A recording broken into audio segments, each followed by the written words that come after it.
Well, hey, legends, and welcome back to GW Unspoken, the podcast where we talk about things we don't typically talk about, but probably should. And I'm your host, Gary Woodford, and today we're cracking on to something different, but it's hashtag massively and misunderstood and ironically, wildly underrated, and that is gratefulness. So now don't panic. I'm not going to go and tell you to write, I'm grateful for my socks 100 times in a journal while meditating to whale music. No, we're going to go deeper because gratefulness isn't just a nice to have, it's a power move, but that's only if we get it right. So what's the problem? Why does it often feel like fluff and fake? You've all heard it. Be grateful you have a job. At least you're not as bad off as other people and so on. You know, it could be worse. All that toxic positivity.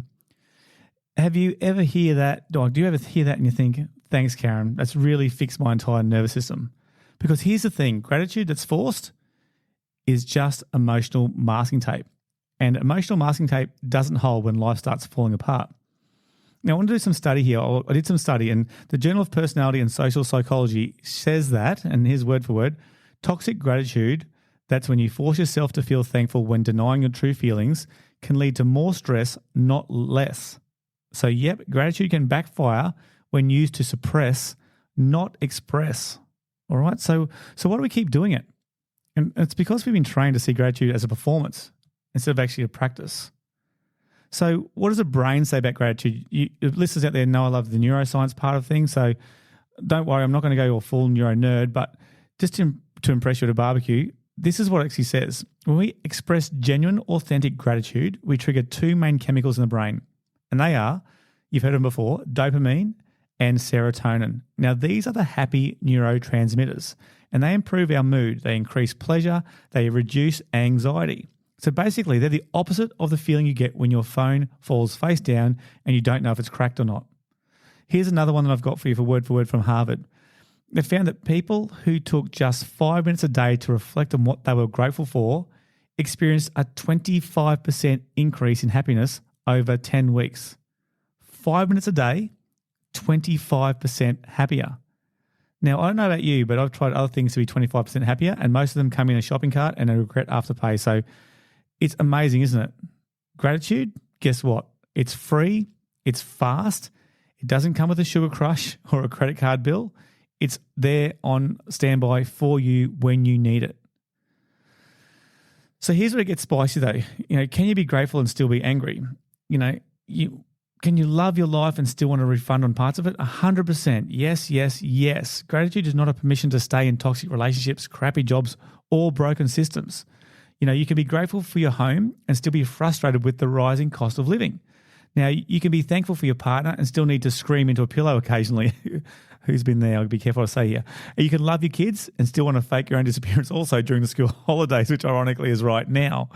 All right, but gratitude isn't just about denying what's wrong. It's about noticing what is still right. And that's even in the middle of the mess. How's that for a challenge for you? And let me say this clearly for anyone who's been gaslit with positivity. You're allowed to be grateful and still have boundaries. You're allowed to say thank you and no more. Because gratitude without self-respect, that's just people-pleasing in a pretty outfit. So how do we make gratefulness actually work? Like, how do we actually get it right? How do we practice gratitude in a way that heals and empowers without turning into a doormat or delusional Pinterest board? Here's a plan. So if you want to write this down, here's some suggestions that I've done with these research articles. Number one, make it specific. Don't just say, for example, hey, I'm really grateful for my health. Say, you know, I'm grateful I can walk my dog without pain. You know, the specificity lights up your brain and builds stronger emotional connections between those specific moments. Number two, make it honest.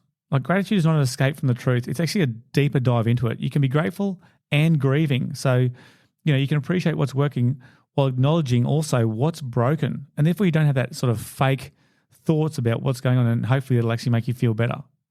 Number three, here's another one. Make it small. It doesn't have to be that massive or grand. You can be grateful for finding a matching pair of socks. You can be grateful that the avocado was actually right for the first time you cut into it.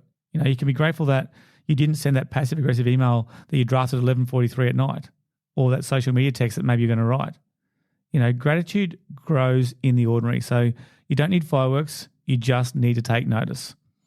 All right, so here we go. we talk about a call to action. We talk about ways that you can actually do this and prompt this yourself. So your journal prompts this week. And again, I like doing things in threes because that's how our brain remembers. So the 3 journaling prompts we've got: take your time and don't rush them. Let them just sit with you. So here's number 1. What is one thing that you're genuinely grateful for today, and why does it matter to you right now? So really dig into that emotional layer. That why that thing, why today? All right. Number 2, again, write these down. Number 2, where in my life am I pretending to be grateful, but actually feeling resentful, overwhelmed, or stuck?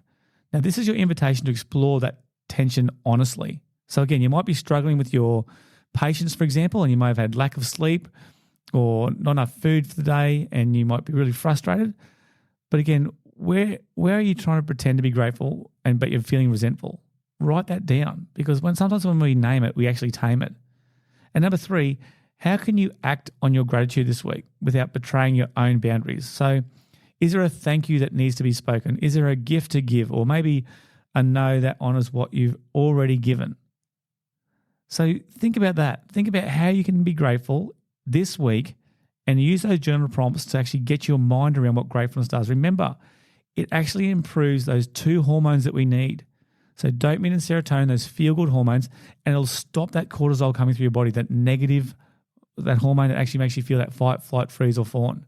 Try it. If you're feeling this way at the moment, you've got nothing to lose, and it's free. Now look, that's episode 9. It's in the books. It's done. And if this has landed for you, or made you laugh, made you think, or made you feel seen, do me a favor. Share it with someone who's been told, just be grateful. Just be grateful that what you've got, because that's sometimes it's the best support you can have is this kind of ideas that are coming through from research. Because gratefulness isn't a muzzle, it's a microphone. Let's use it to amplify what matters. Until next time, remember, we don't sugarcoat things, we soul coat it. And thanks for listening for GW Unspoken. I'm Gary, and I'm really grateful that you've been here this week. I'll catch you next week, legends.